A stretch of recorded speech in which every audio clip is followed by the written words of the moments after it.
What's up, Butter Gang? Welcome back to another episode of Fresh Fates Daily. It's your boy, Jesus the Barber, and today we're going to be reacting to the 1 Minute Barber, how to maintain hair clippers, save money by stripping and cleaning.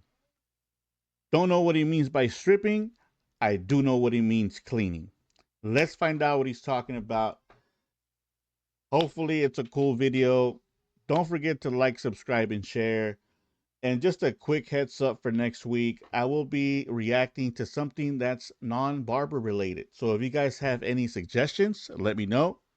But I'm trying to take us out of the whole barber scene for a minute and take us into something a little bit more broad, right? Doesn't mean I'm going to stop doing reaction videos to barbering stuff. Just means that I'm going to start reacting towards stuff that we talk about in the barbershop. So like I said, if you have any suggestions, please let me know and we will get to it. So anyways, let's watch this video. Let's lock in and get it done.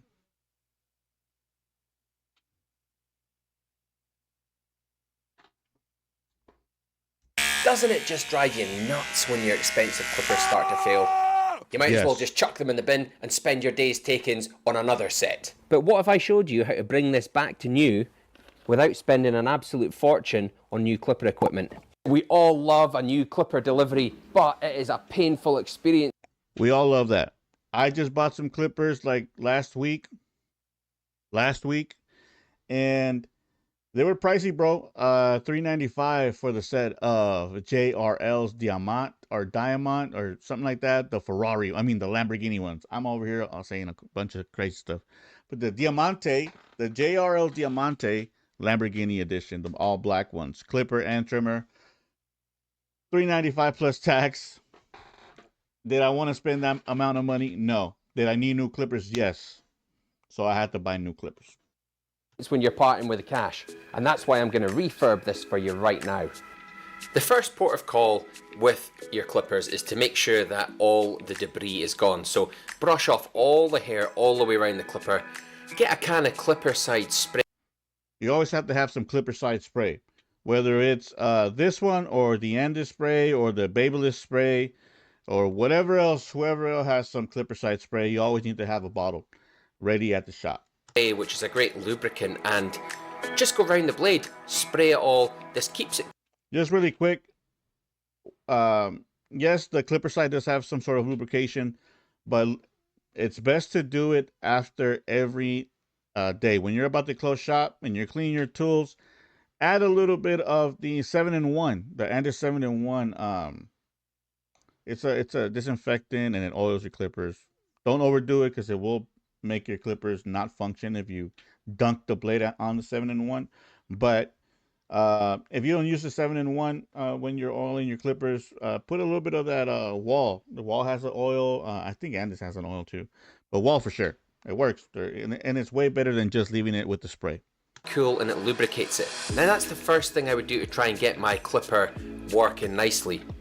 The next thing I would do is give it a bath. So I'm going to fill up this little tub with clipper side and look at this. Switch the blade on and look at all that. I wouldn't give it a bath. I'd take the whole thing out and just clean it that way. I'll take the blade off and clean it. Yeah. Gunk that's coming out of it. That clipper blade is absolutely full of cut hair. So getting all this out should speed the clipper up. But I'm going to give it a second bath again, and let's try and get some more out. You'll see here that one bath isn't quite enough for the clipper. Yo, that's a lot of hair. That's a lot of hair coming out that clipper. Either he cut all day or he hasn't cleaned his clippers in a long time. Just look at all of that coming out of there. Wow. This will definitely make your clipper That's wild. faster. That got it kind of clean, but what we need to do is get this blade off of here. So let's take the... So that's what I would have done from the get-go. Nowadays at the barbershops, if you're at a big shop, there's the air compressor. You know, you can clean all that hair with the air compressor versus dunking it in clipper side. I would have disassembled the blade first and then taken out the rest of the debris. My boy did it different, but I mean, let's see. These two screws off the back and They're quite easy to take off. They're very small screws. Take our blade off. Take that off. And you can see that there's a little bit of gunk still under there. Also, when you're gonna take your clipper apart, I like putting a towel, shop towel. That way I have all my stuff on the towel, not directly on the table. It's just something that helps me in the way where it's more cleanliness than I mean, maybe the table's clean, I don't know. But you don't want hair falling on tables that you might use for eating and stuff like that, right? So do it on a towel, like shop towel works fine. Put all your stuff there. You won't lose it. It won't fall off. So yeah. There. Take this off. And let's take this off as well. So what was the whole Lever. purpose of dunking the clipper? So we're just taking and clipper side. If you're still gonna take it off.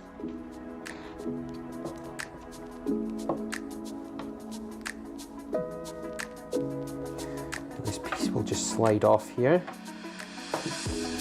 That's a lot of hair, gang. That's a lot of hair. And then just... Oh, that went flying. Can you actually believe we gave the clipper a bath and all of this is still inside it? No Exactly. wonder it's going so slow. You can't even see the pin that rotates the blade in there. Most clipper sets come with a little brush, so let's use that. I'm going to use the pointed side of the brush first to just pick this hair out of here. Take that spring out.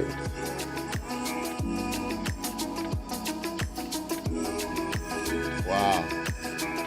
That's a lot of hair.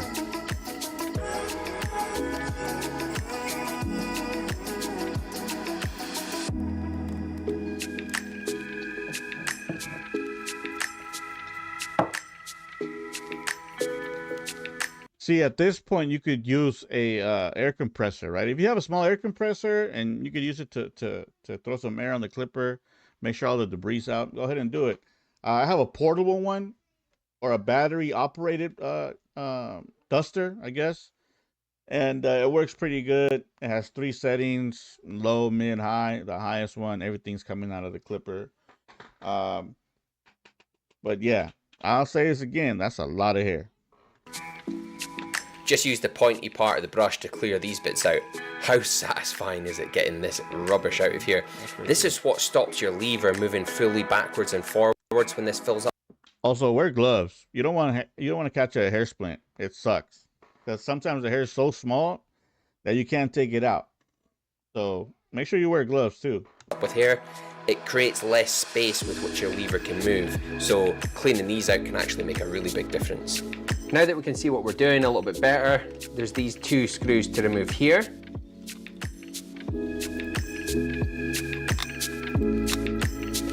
This is magnetic in here, so the screws don't just fall out.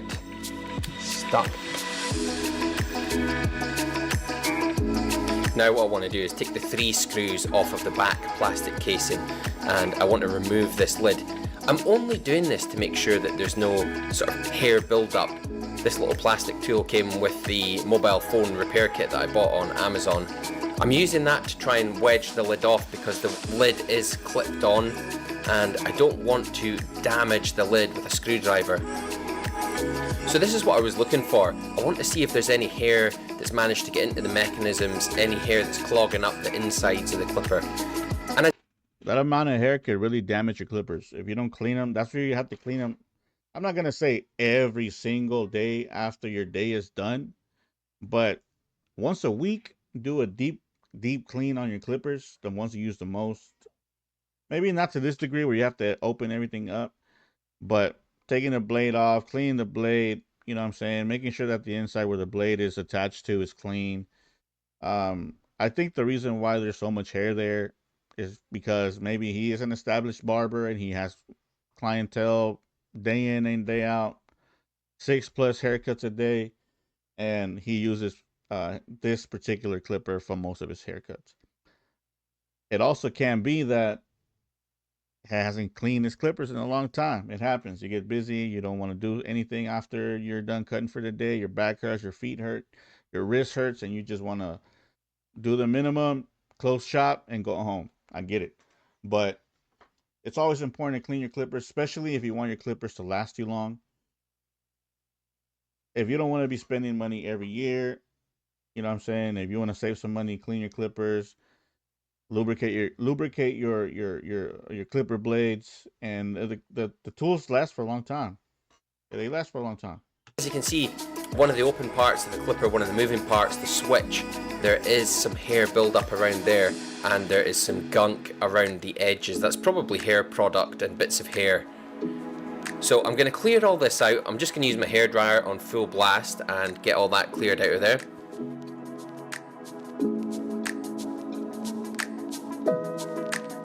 So now what I'm going to do is I'm going to go around the edge with my little lever tool and just scrape off all that gunk. I want it to form a nice seal when I put it back together to make sure that there's no hair getting in about the mechanisms or any hair clogging up the switch. I'll do the same with the lid. I'm going to go around the lid with that little tool and just scrape off anything that's on there, and then also brush off any gunk or anything like that that's on the casing. Okay, so I'm going to click the lid back on now. Just clicks on. Now that's quite firm, but you do need to put the screws back in as well. There you can see the little pin that turns the blade. It's slightly offset. This is what we couldn't see before. Now if you remember, it was all surrounded by hair, and no wonder it wasn't working smoothly. Now that's a lot cleaner, and the blade's going to move nice and free in there. Let's start to reassemble this now. So we'll take that front lip and put it back on.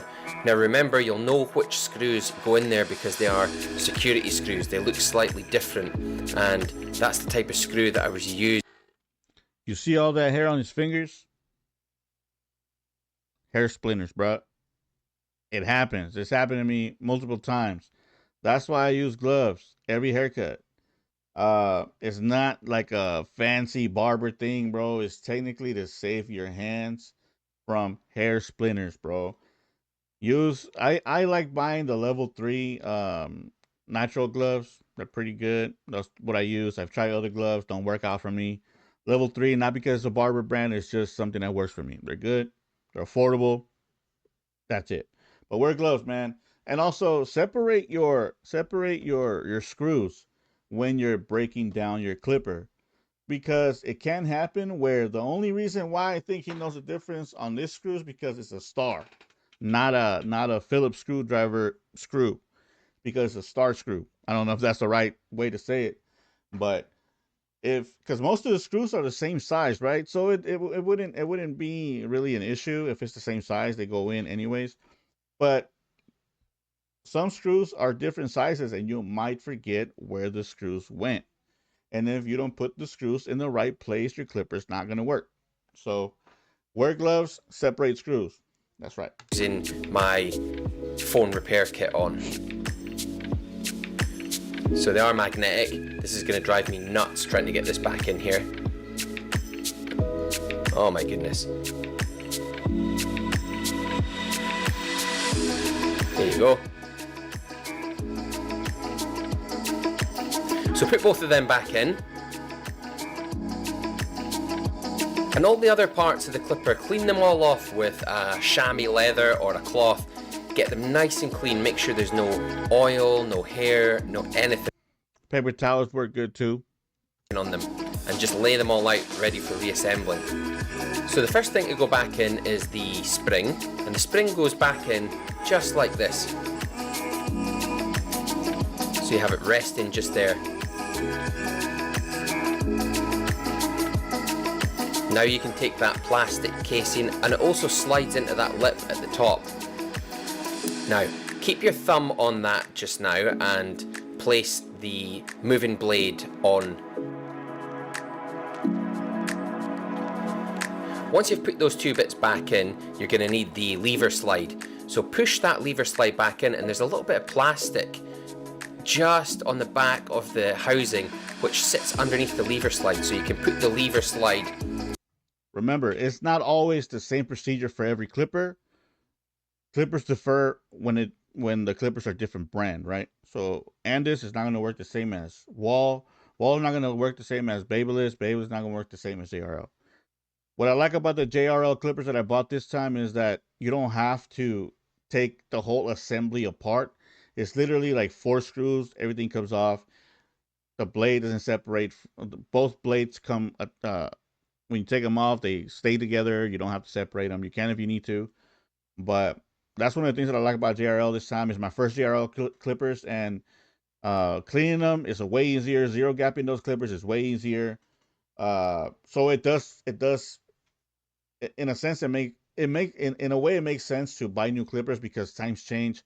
Um, Tools are upgraded. It becomes a lot easier to deal with whatever issues the previous clippers may have had, and especially now since the barber game is booming, there's a lot of more input from barbers into how clippers are made. So that's one of the perks of the whole barber scene exploding in a sense. That we get to input our dislikes and likes into the new products that are coming out. So one of the things is the blades. When I was in barber school, I had to learn how to zero gap my clippers because my instructor was not going to do it every time. He's super busy. So I had to learn how to do it. And adjusting the blades on the clipper like Walt, it's not the same as Babyliss. It has a little bit difference. And but yeah, besides that, he's doing an awesome job. On top of that, and that holds it in place without the spring pushing it out while we get reassembled. So we get the blade back on now. Just screw that blade in with your screws. Don't worry about lining it up right now, just screw it in, that's the main thing. Yeah, you want to get them in. That's the first thing. You want to get them in.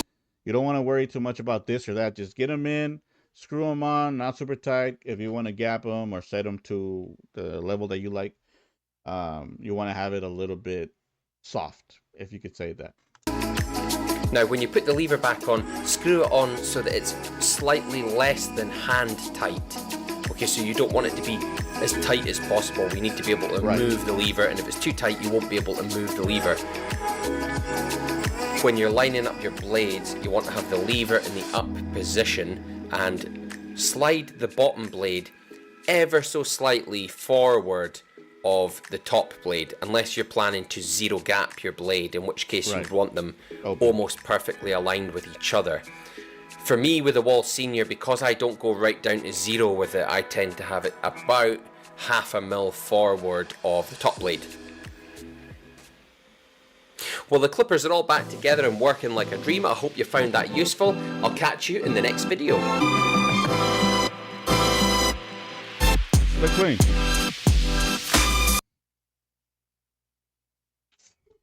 How did it look? It looked clean, right? I think it was an awesome look. He did a great job. I think he did a great job. Just a few things that I would have done different. I wouldn't have dunked my clipper in clipper side. That's just me. I want to keep my clipper housing as dry as possible. You don't want any liquid to go in there. I get it. It's a alcohol based spray. Alcohol doesn't conduct electricity, so it might not hurt the clipper, but you never know. Clippers are weird. I had a black the black Masters, the cordless Masters black with the face blade, and I was cleaning it. I don't know if I overdid the clipper side, but started smoking. However, I gotta admit, Andis, I need you to fix this for me. Andis clippers tend to smoke up for no reason. Dead serious. I've had 2 pairs of Masters, both of them up in smoke. The most recent one's the Black Masters. So I wouldn't, but yeah, anyways, I wouldn't have dunked my clipper in clipper side. I wouldn't solely use the clipper side as a disinfectant and a lubricator for my blades. I'd use the 7-in-1. Maybe I'll look up a video about how to use the 7-in-1. That way, if you have any questions about that, you can go ahead and see the video as I react to it. But it might not be next week. It might be the week after that, because next week, as I said before, I'm going to be reacting to something completely different. Not barber related, but something that's stuff that's talked about in the barbershop, right? So let's see what I can find during the week. and then we'll get it done. All right. So thank you for watching today. Go ahead and like, subscribe, and share. And maybe you want to visit the 1 Minute Barber's channel, see if there's anything else that you guys need to learn from him. He did an awesome job. Took up the clipper apart, put it back on. It looks super clean. So shout out to the 1 Minute Barber.